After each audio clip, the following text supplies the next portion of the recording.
Hello বন্ধুরা, কেমন আছো তোমরা? আশা করি সবাই খুব ভালো আছো আর আমিও খুব ভালো আছি। আমি ঘরকন্যা চ্যানেলে তোমাদের আরও একবার স্বাগত জানাই।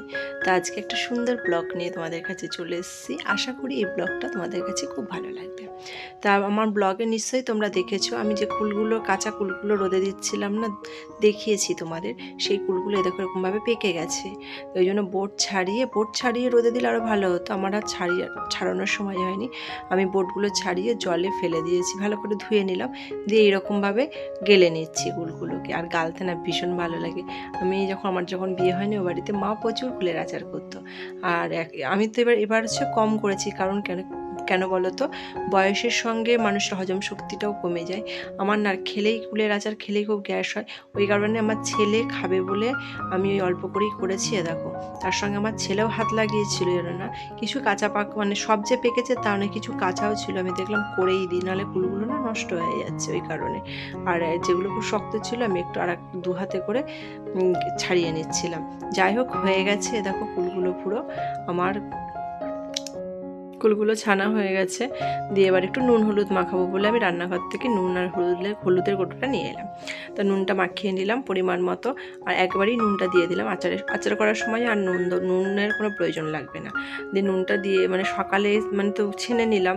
সকালবেলা এরকমভাবে কুলগুলো যদি নুন হলুদ মাখানো হয়ে যায় না, তাহলে পরে সারা রোদটা পাবে। কারণ একবার না রোদে শুকিয়ে নিতে হবে, নুন হলুদটা যাতে ভালো করে রোদ ঢোকে।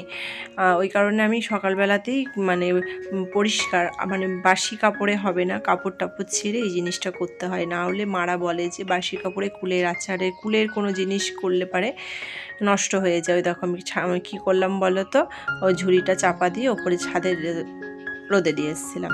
তা এখন সন্ধে হয়ে গেছে, সকালবেলা সেই রোদে দিয়ে এসেছি, দিয়ে নামিয়ে নিয়ে এসেছিলাম বিকেলবেলা। তো এখন সন্ধে 6টা বাজে।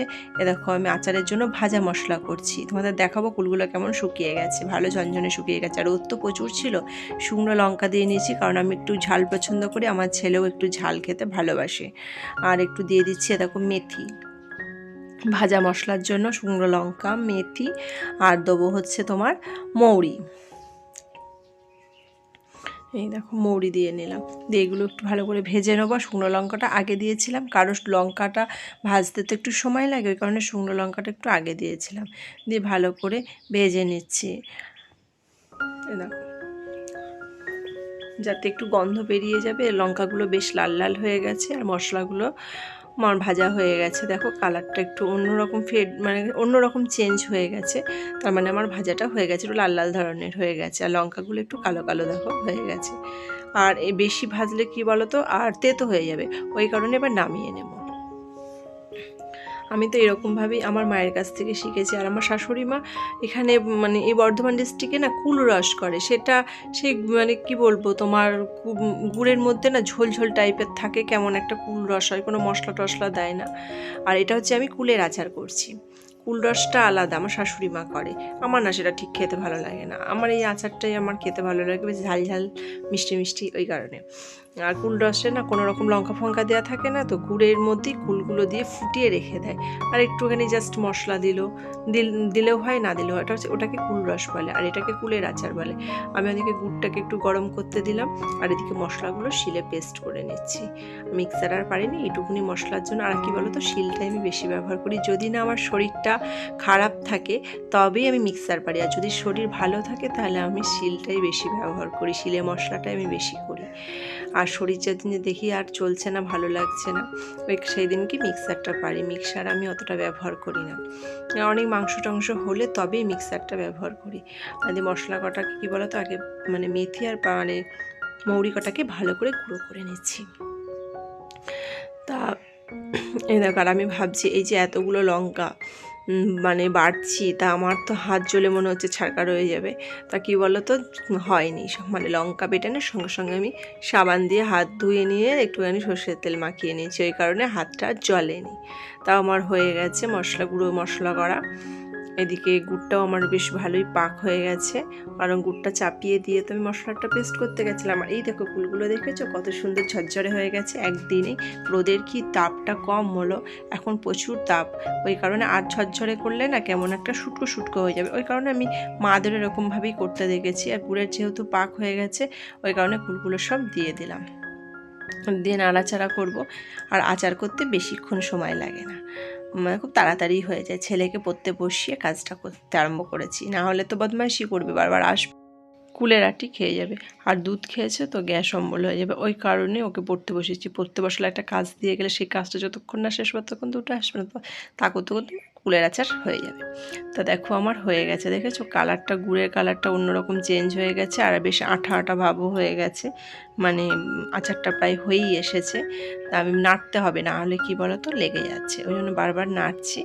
আর এদিকে মনে হচ্ছে যেন হয়ে গেছে, কিন্তু এই আচার টাচারগুলো তো মা করতো, আমি দেখছি বারবার। দেখো কি সুন্দর কালার হয়েছে, আর গুড়ে বেশ টান হয়ে গেছে, গুড়টাও বেশ আঠালো টাইপের হয়ে গেছে।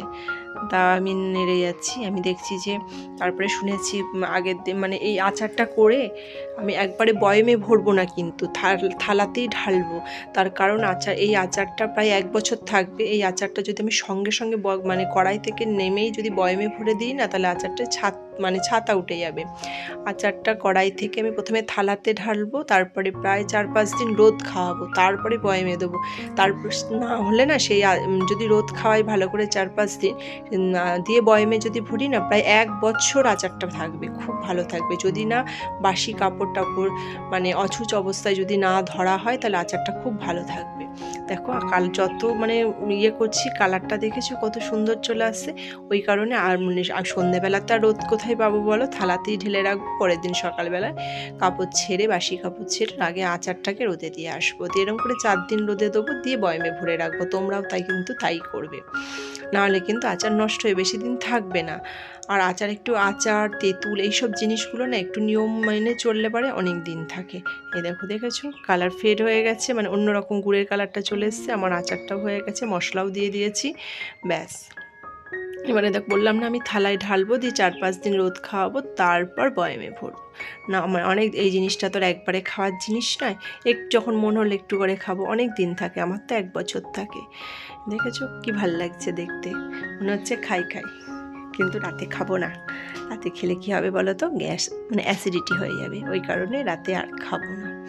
আমি ভালো করে কড়াই থেকে চেঁচে নিচ্ছি। এই দেখো কেমন হয়েছে বলবে কমেন্টে অবশ্যই। আর তাহলে বন্ধুরা, ভিডিওটা আজকে আমি এখানেই রাখছি, শেষ করছি।